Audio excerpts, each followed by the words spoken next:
Oi, gente.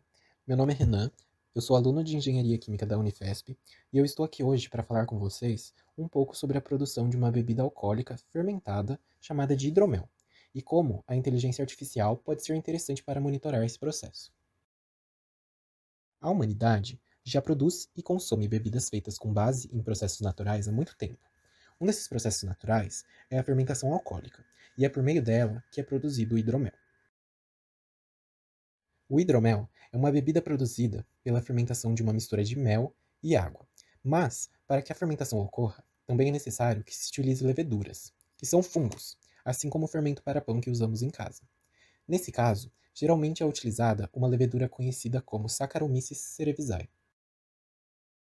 A versão tradicional de hidromel utiliza somente o mel, água e leveduras, mas você pode obter outras variações da bebida adicionando ervas, frutas ou temperos na mistura.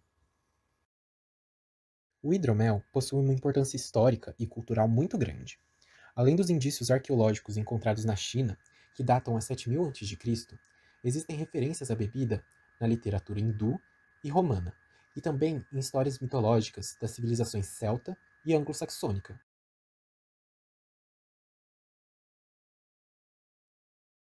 A bebida é muito consumida em países como Inglaterra, Alemanha e Polônia, e também no continente africano, como na Etiópia e na África do Sul.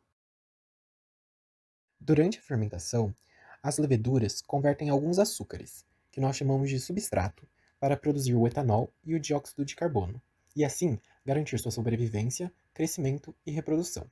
Como resultado, há um crescimento do número de leveduras, que nós também chamamos de células. Apesar de ser reconhecido como uma das bebidas mais antigas produzidas pelo homem, o hidromel continua a ser feito de forma caseira, e em alguns lugares, como no Brasil, é muito difícil de encontrar o hidromel para vender. E, por ele ser feito de forma artesanal, o produtor muitas vezes se depara com inúmeros problemas durante a fermentação, como, por exemplo, longo tempo de fermentação, taxa de crescimento de leveduras reduzida e uma redução na produtividade. Para que a gente entenda melhor o que está ocorrendo na fermentação e também para auxiliar na tomada de decisão, se for necessário alterar alguma coisa no processo, é interessante monitorar a concentração de células, que aqui está representada por X, e a concentração de substrato, que é simbolizado por S. O grande problema é que as técnicas para medir essas duas variáveis demandam tempo, e por isso as redes neurais artificiais, que também são chamadas de RNAs, podem ser uma boa alternativa para obter uma medida indireta dessas variáveis a partir de outras que são consideravelmente mais simples de serem determinadas. Agora, o que são as redes neurais artificiais? Trata-se de uma ferramenta computacional muito utilizada para solucionar problemas complexos. É inspirada nos neurônios biológicos e no funcionamento do cérebro humano. Uma RNA é uma complexa rede de neurônios interligados entre si, podendo formar diversas camadas. Para obter a RNA, é necessário que você forneça à rede exemplos de entrada e saída, e após o aprendizado, a rede é capaz de predizer para você as variáveis de interesse.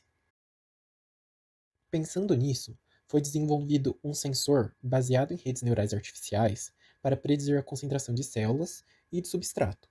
Esse sensor poderá ser utilizado para monitoramento e otimização da produção da bebida, com a finalidade de se obter alto rendimento e produtividade. Esse trabalho é importante para incentivar a fabricação da bebida, gerando impactos sociais, econômicos e ambientais positivos. A fabricação de hidromel é uma alternativa capaz de valorizar o mel nacional, aumentar a viabilidade econômica da apicultura e a renda de pequenos agricultores, contribuindo para sua permanência no meio rural. A fermentação faz parte de muitos processos da engenharia química. Durante o curso, são oferecidas matérias para compreender melhor esse processo, como, por exemplo, Fundamentos de Bioquímica e Biologia Celular e também Engenharia Bioquímica. Ao final do curso, o aluno é capaz de entender os fatores que afetam a fermentação e também criar condições para tornar esse processo mais eficiente. O engenheiro químico também deve estar em dia com novas tecnologias para aprimorar seu conhecimento, como nesse caso, as redes neurais artificiais. E é isso. Obrigado pela atenção.